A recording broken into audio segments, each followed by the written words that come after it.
everybody. Welcome to our brand new podcast, Make It Work, with your host, Tam, and the beautiful and talented Christian Garza.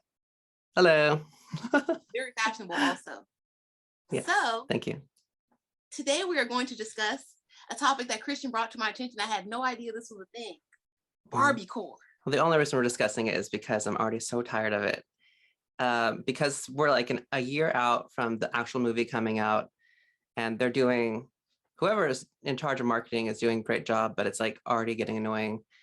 Barbie is everywhere, and it's over everybody's Instagram feed. It's on TikTok, and now they're just trying to connect all the pink that's existed for the last 10 years and saying that it was all culminating in this movie. That is so wild because the promo has been very omnipresent. I was thinking that the movie was out this summer or it's about to come out.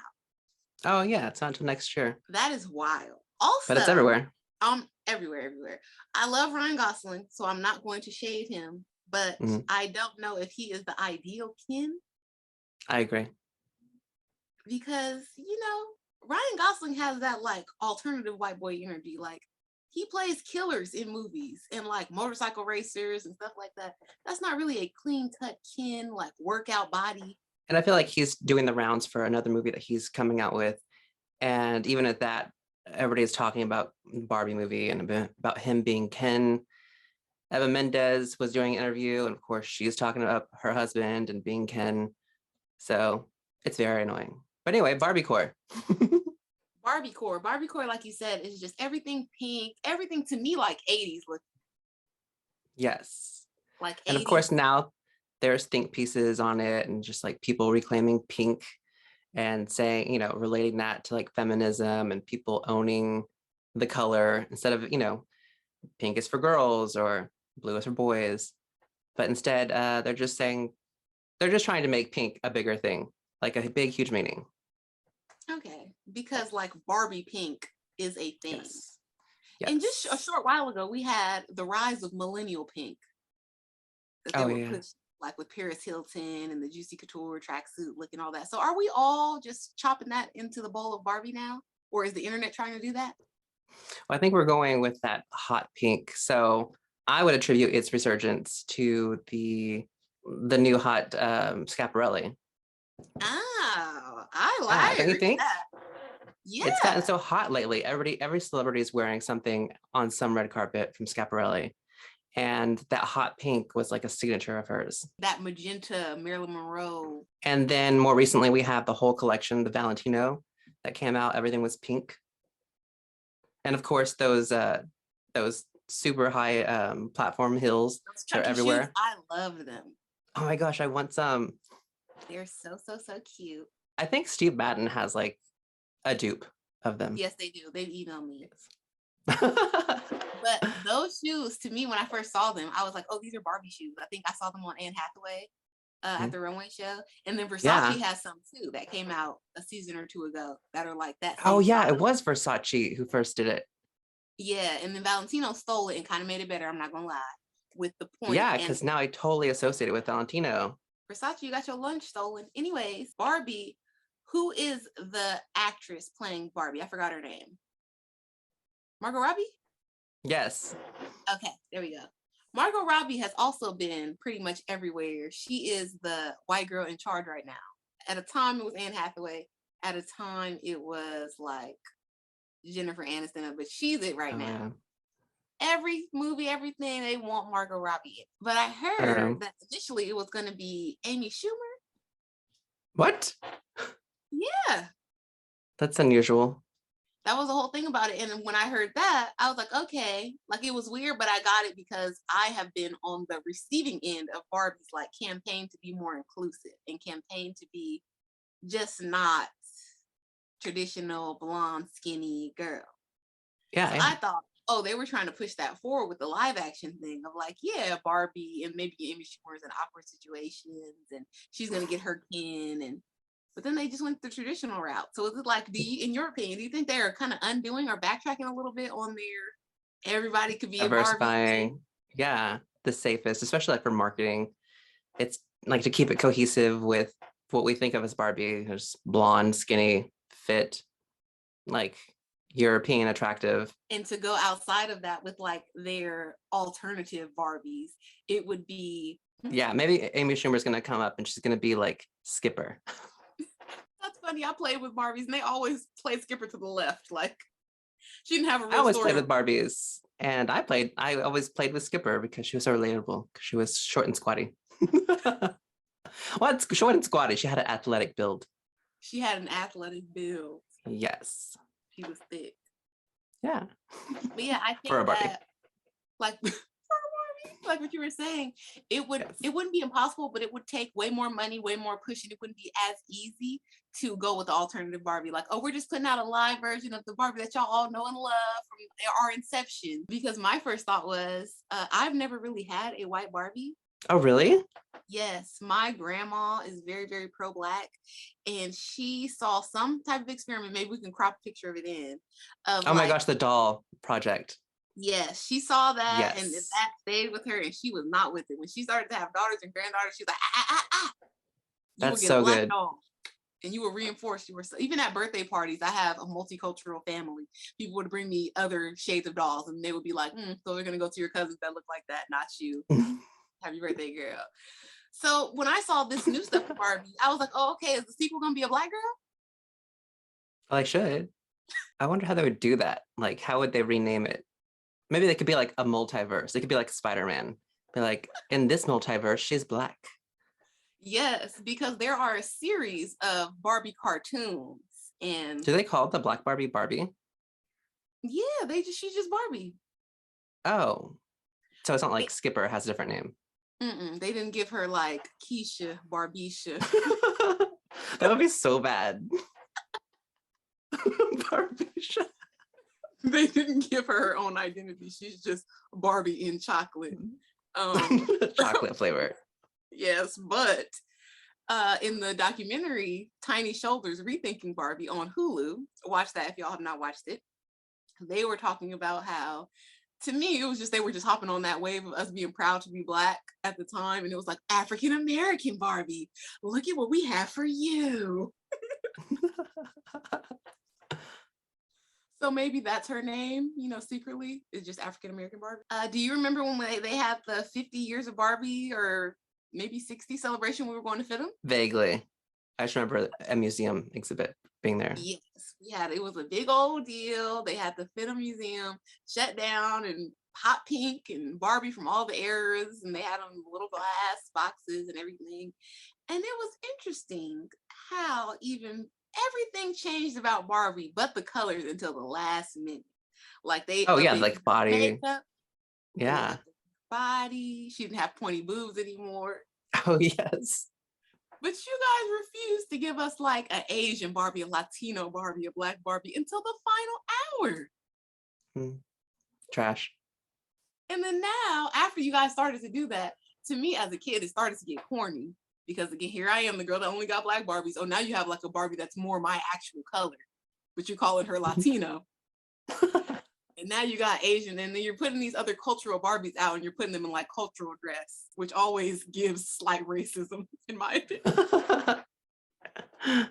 And then holiday Barbies and all of that. But it's just like, you came out again at the final hour, you came out with this plus size Barbie. And I don't get it. Like, there wasn't a really heavy marketing campaign or anything behind it. I just went into Target one day to buy a doll for a kid, and I saw a plus size Barbie. Yeah. Well, they're like, don't want it to be known. They're just like, they're there if you need one. It's still, we have them, but we're not going to put it in our branding, like you said before. Yes. That's so sad.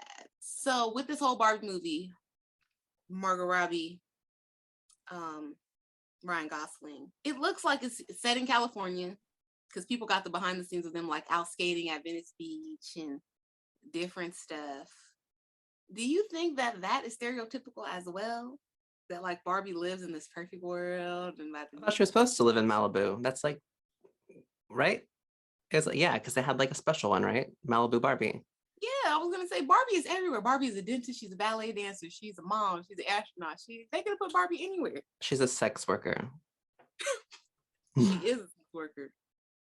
Maybe. They don't go into detail about that. because Barbie did have a nice house, car, all of that before she ever got a job. Hyper femininity.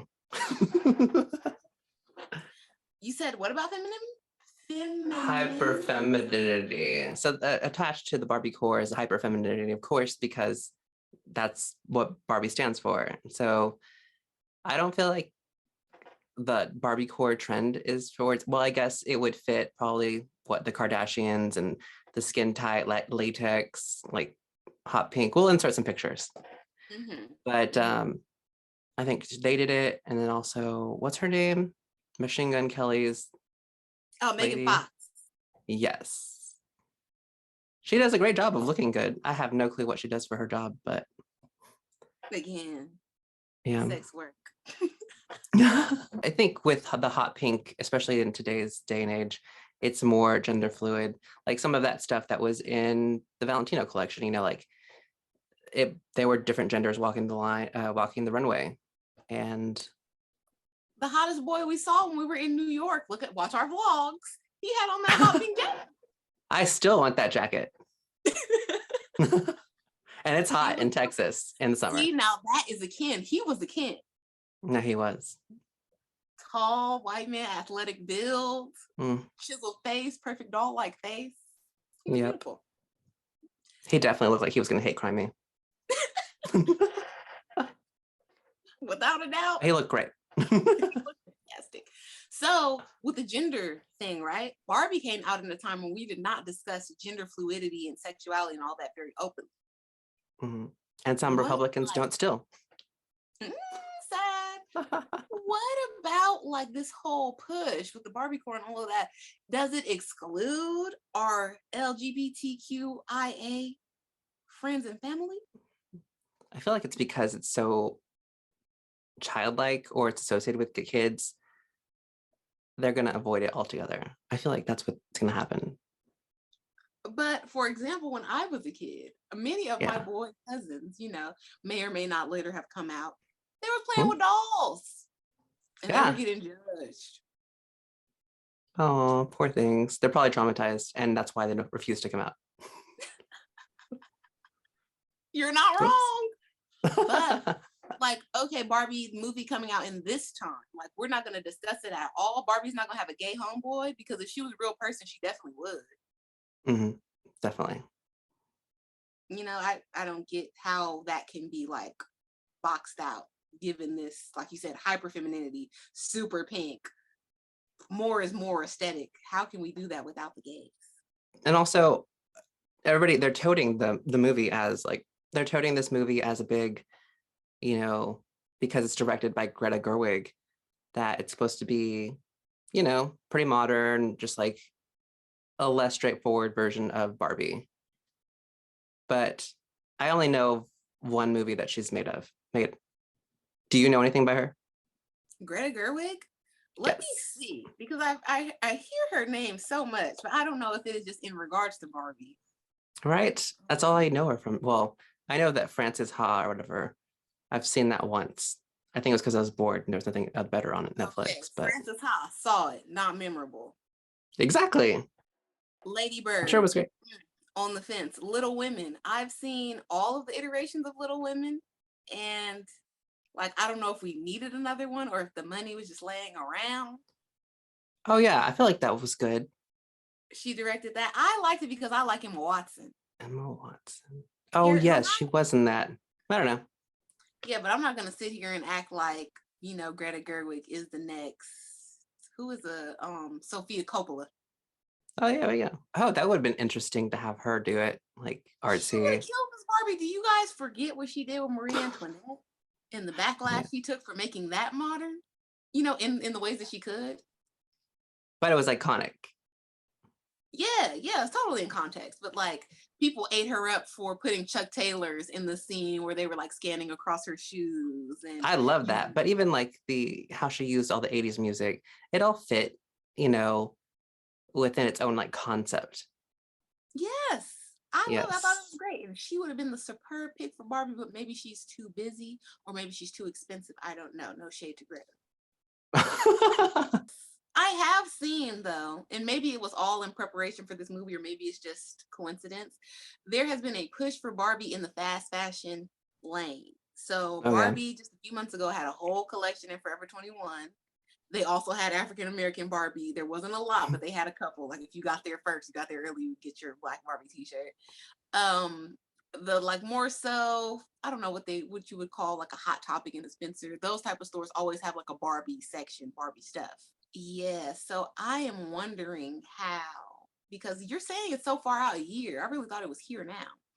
Yeah, like How when does does it come out? the When does rollout it of come this out? be?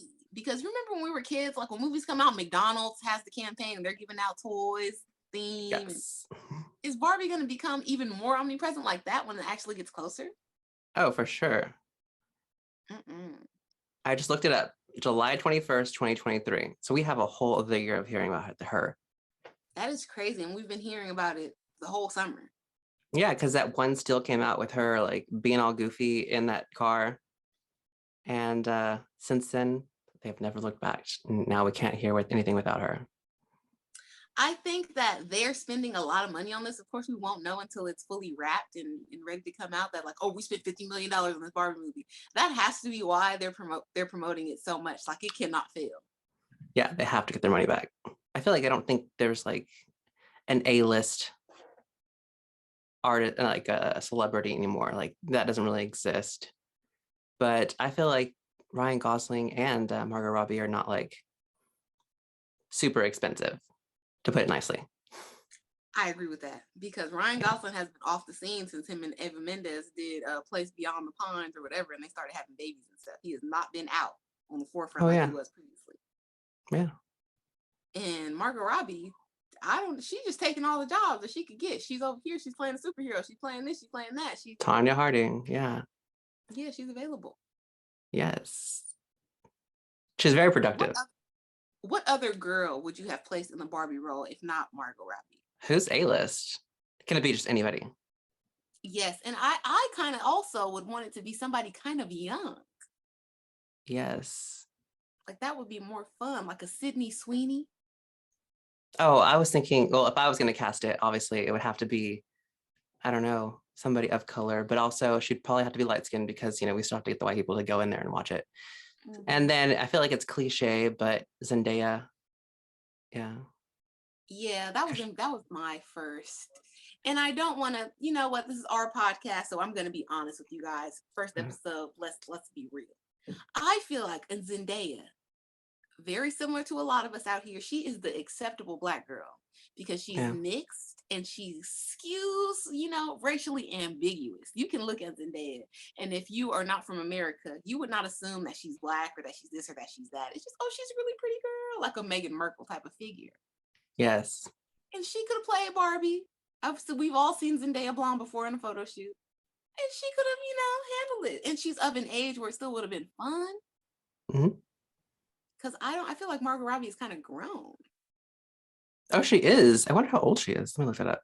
She's 32. I guess she's younger than me, but that's old. I'm, but Zendaya is as a young 25. Yeah. Also, there was this thing, I don't know if you saw it on, I think it was Twitter, about how Keke Palmer is like less famous than Zendaya and they were saying, it's because colorism, Mm-hmm. that they both were like child actors and Kiki's had to work, harder for what she has. I saw that and I Mhm. commented on it and I got a lot of likes, replies, shares, whatever on that. And let me go to it so I can read. I can quote myself. Follow her on Twitter. Follow me on Twitter, but don't follow me if you're sensitive because we are saying the N word over there. We're being fun, complaining about my husband in secret under a code name, and there's a lot going on. So Twitter's my safe space. Don't come over there with no shit. All right. So the person, it said, I'd like someone to do a deep dive on the similarities and differences between Keke Palmer and Zendaya's careers. This may be one of the clearest examples of how colorism plays out in Hollywood. They were both child stars, but their mainstream popularity is very different. A very well-known stylist, Shannon Sense, said, fashion is the main difference. The type of roles that they are picked play a part too, but you guys don't realize the importance of consistent designer fashion and styling in the positioning of an actress. I replied, that I agree with this. Zendaya has admitted she went out of her way to be seen on carpets, even at events she wasn't invited to, because she knew that if she looked nice, she wouldn't be turned away, because the Hollywood industry and all that is based on PR for everybody. So the more good looking, well-dressed people we have here, the better our event looks, the more publicity we'll get, blah, blah, blah. And her stylist that she's been having consistently with since she started to be like more fashion focused, Law Roach, you can follow him on Instagram, Twitter, whatever, at Law Luxury Law. I think over time that relationship, it makes it easier to get like the bigger pulls, the more expensive runway couture, all of that, because you've had the same stylist forever. People feel like there's trust there, there's a positive reputation there. And Kiki, who, you know, no shade at all to her, I love Kiki. She works with young people, up and coming people. If she finds a cool person on Instagram or Twitter, she'll work with them. And that's just not going to get you the fashion repertoire that you would want to have to like be invited to the Oscars for no reason, even though you don't got nothing, you know, no reason to be there, and get you invited to other things like Zendaya is. Like every time that there's a carpet, I'm sure that she has an invitation, because she comes out in these show-stopping, extravagant looks, and they want the press from it. Keke Palmer is not known for that. And it's not that she dresses poorly. She's just not known for that, for making a statement, for making it, you know. Kiki's never been on the cover of a fashion magazine that I am aware of. How can we, as far as opportunities and being seen, we hate to focus things on the white gaze, but this is America. And they are the people primarily in charge and the people with the most money. So if you're not appealing to them and going to their events and trying to, you know, rub shoulders, how are you going to get anywhere? Now, Kiki got even this role in her biggest movie to date outside of Akilah and the Bee from, you know, back when she was a long time ago. Because she like campaigned for it online. She just randomly added Jordan Peele like, hey, put me in a movie.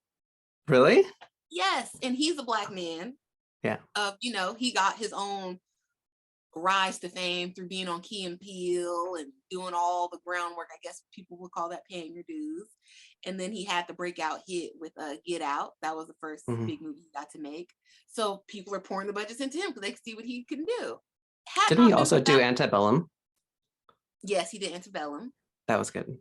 Yeah, so people are, you know, Shell is sure the money over there for Jordan and his ideas. Go ahead, you got it. And to me, just him off the strength of being a Black entertainer and knowing what that is like was like, oh, sure, I got something in mind. Like, I'll put Kiki in there. Zendaya don't got to go through that because she's top of mind for everybody. They're thinking about Dune. Maybe we should get some, you know, Black-ish people in this desert movie, you know, so it don't look weird. White people can't survive out in the desert. This is getting crazy. Oh, Zendaya, well, yeah, let's get her on the line. She could fly out for a week or two. Even her being a Spider-Man.